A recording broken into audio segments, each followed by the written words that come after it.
What's up, y'all? Welcome to my channel.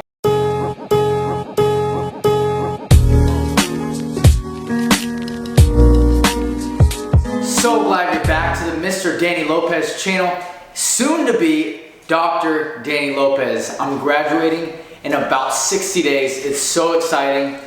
This journey has been long, but it's felt like it was just yesterday that I started undergrad. This video is part one of my new study series. This video is specifically going to be for undergrads. It's going to talk about how to study in undergrad, maybe for medical school or for a health professional school. It could be for a graduate program as well. And then I'm going to have more videos coming up. The next video I'm going to do is how to study for the MCAT. My wife took the GRE, so maybe she'll chime in a little bit on how to take the GRE. But this video is going to be about how to study undergrad. I have multiple tips for you guys today, but I'm going to try to break it down into three categories, three sections. First off, let's talk about class. Do you go to class or do you not go to class? Everyone is different. Everyone learns differently. Maybe you're the first row person. Maybe you're the back row person. Maybe you're the person that comes to class 10 minutes early. Maybe you're the person that doesn't even show up to class. But some classes are mandatory. I'm not vouching for you not to go to class. I'm not vouching for you to go to class. You do what you want. You're spending money. You're paying for the class. However, I do want to tell you that it is beneficial to go to class. In my opinion, I always went to class. There was some classes that I didn't attend. And there is benefits to going to class, and there is, unfortunately, but fortunately, benefits of not going to class. So, do what you want, but ultimately, I did not go to biochemistry class. Wow, really? Yeah, I didn't. Why? Because the lecture was just a PowerPoint lecture. No more, no less. It was an hour and a half class at like 7:30 in the morning. It was not mandatory. There was 300 or 400 other students in the class.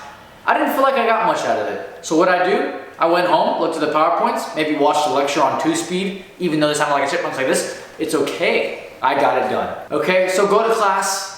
Don't go to class. If class is mandatory, you have no choice, right? Next thing I want to talk about is studying individually, so a single study session, or do you study in groups? I believe both is needed to be successful in undergrad. You first need to study by yourself. You can't expect to learn something with 20 people around you trying to study and trying to bounce off ideas off you. No, you need to take the material home or take it in a quiet place on the 5th floor. What I used to do in the university library, there used to be no one dropping the pencil because everyone would just stare at you like little pigeons. It's amazing. But I used to do that and get in the zone, get in the grind mode, get it down, and then I would meet with groups later on. I recommend group studying. Throughout medical school, I studied with groups. And you don't have to be studying what they're studying. That's the amazing thing about it. It is for one thing and one thing only, accountability. Okay? When you have other people around you studying, you can be quiet, go on the 3rd, 4th floor, quiet, studying. It doesn't matter if it's different things, but you are accountable for everyone around you. You're like, well, why are you leaving, man? 30 minutes just went by. Why are you going to go home? You see that? It's accountability. Hey, meet me at 7 p.m. at the library. Let's study for a couple hours, then we'll hit the gym.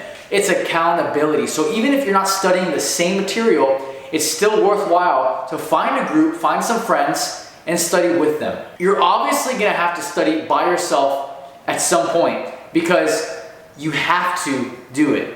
You have to get the PowerPoints down, get the chapters, the textbook down, have notes for yourself and study on your own, and then maybe a week before the exam, if you know people in the class or if you just meet people in the class, you say, hey, do you want to study together? Let's study before the exam. Let's bounce off ideas. And that's how you study in a group. I think a group setting is so vital to your success in undergrad. So you need both. Well then, once you understand that you need both, in my opinion, whether you're an introvert or an extrovert, you need both, okay? How do you study individually? Well, what I did, and this is what I'm gonna say, what I did, you don't have to do what I did, but I looked it up, and there's literally 8 different type of learning styles. There's 8 different type of learning styles. Let me share this for you. There's verbal, there's visual, there's auditory, there's physical, there's social, solitary, combination, logical, and mathematical. That's a lot. But majority of people fall in like combinations. They're verbal, they're also auditory, they're also a visual learner. This is the way you have to understand yourself and understand how you're going to approach studying. But for the most part, you have material thrown at you. You need to somehow get it, digest it, and understand it, or at least memorize it for the exam. So how do you go about doing that? Well, you got to know yourself a little bit. I suggest that you kind of just go on Google and put learning styles, and you kind of read those, and you can say, okay, well, maybe I'm more of a verbal guy.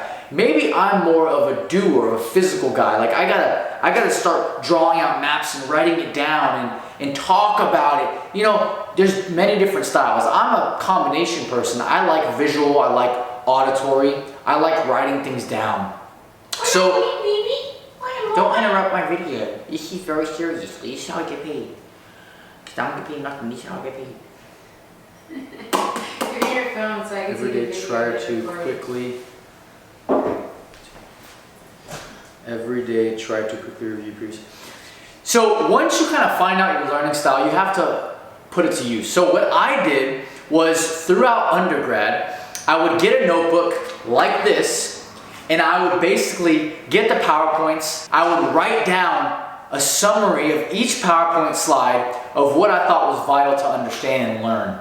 And maybe I would supplement it with the textbook. Maybe I would go on YouTube and watch videos like this one or something like that, and I would implement those in my notebook. And then when it came down to actually studying for the material, I had my own notebook with my own notes, and I really wouldn't even reference back to the PowerPoint because I had everything down that I needed on my notebook. So I could literally go anywhere with my notebook and I would have the study material here. I also recommend, once you study, this is the most important tip, don't fall behind. Try to always study previous material every day. This is going to be the hardest thing to implement, but it is going to be vital in your success in undergrad, but most importantly in med school. There's so much information thrown at you as you gradually increase your education that you have to go back or else you're going to lose them in the weeds. You're going to forget about it. So what I would recommend, let's say for instance, you have 5 chapters to study and you have 3 days to do it. Well, day 1, you might go over chapter 1 and chapter 2. So you go over chapter 1, you do your notes, and before you start chapter 2, you go back over 1 and you look at your notes and review them quickly. Okay, that's chapter 1. All right, let's start chapter 2. So you start chapter 2, and then once you're done with chapter 2, you say, okay, you know what? I'm going to review this again. But you don't review just chapter 2. You go back to the beginning to chapter 1. And you start from chapter 1, review chapter 1, and then review chapter 2, the notes that you just took. And that way you can review the previous material multiple times. Day 2 comes, okay? Now you're going to do chapter 3. When you end chapter 3, what are you going to do? Not just go over chapter 3. Now you're going to go back to yesterday's material. You're going to start with chapter 1, review that quickly, review chapter 2 quickly, and then review chapter 3. So now you're implementing it and you're basically putting all the material together and keeping the pieces aligned and not losing all this material. It's better to do this than have a week before the test and you've had 3 weeks ago the day 1 material that you haven't even looked at. That really stinks. And that's happened to me a lot of times, and I've had to learn this, that you cannot go a day without studying. In medical school, if you go a day without studying, even if it's 30 minutes, it tremendously can impact your studies. You have to kind of review stuff every day. You keep your brain going, keep your brain fresh. So guys, that's kind of a little bit a tutorial of how I studied undergrad, but most importantly, every day you need to be studying. Find an hour to study, find 2 hours to study, but you need to be studying.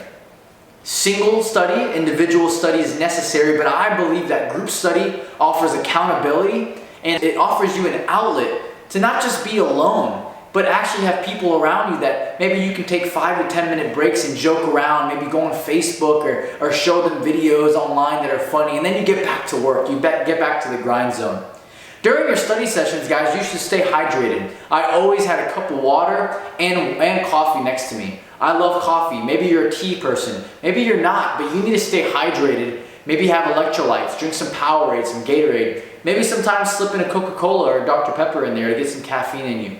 But ultimately, your brain needs glucose. If you're on a keto diet or something like that, you're gonna feel like crap the first 2 weeks because your body and your brain needs sugar, and you're not gonna give it that, so it's gonna use those fats to make ketone bodies, which are kind of acids, and that's your brain's gonna use. But that's going into physiology here. But you see where I go off on these trails because this is how I learned all this. The way I'm telling you.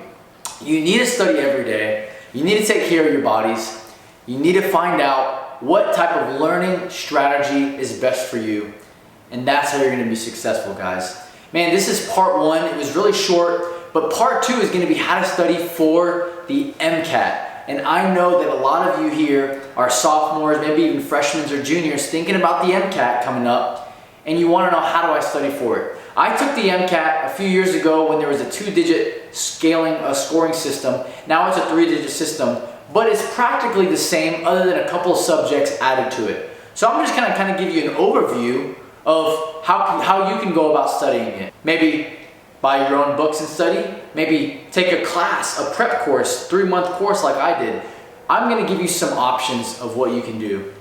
Thanks for tuning in, guys. I see you guys know that I'm wearing a hat with my scrubs. Only Daniel Lopez here. But this is a sketchy medical hat. This is for the medical students watching this channel. I'm gonna give away three-month sketchy medical packages coming up next week. Stay tuned for that. This is a basically study material. If you're an undergrad watching this, Sketchy Medical is another study material online. They're awesome. They're all videos, and that's how I learn. I'm a visual auditory guy, and they're all cartoons basically teaching you medicine. It's awesome. I love it. And so that's what I'm going to be doing, but God bless you guys.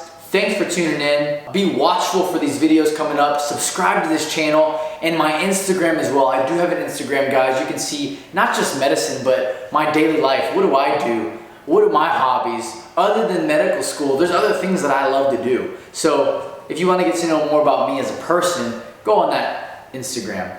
See you guys. Thanks for tuning in. Thanks for watching.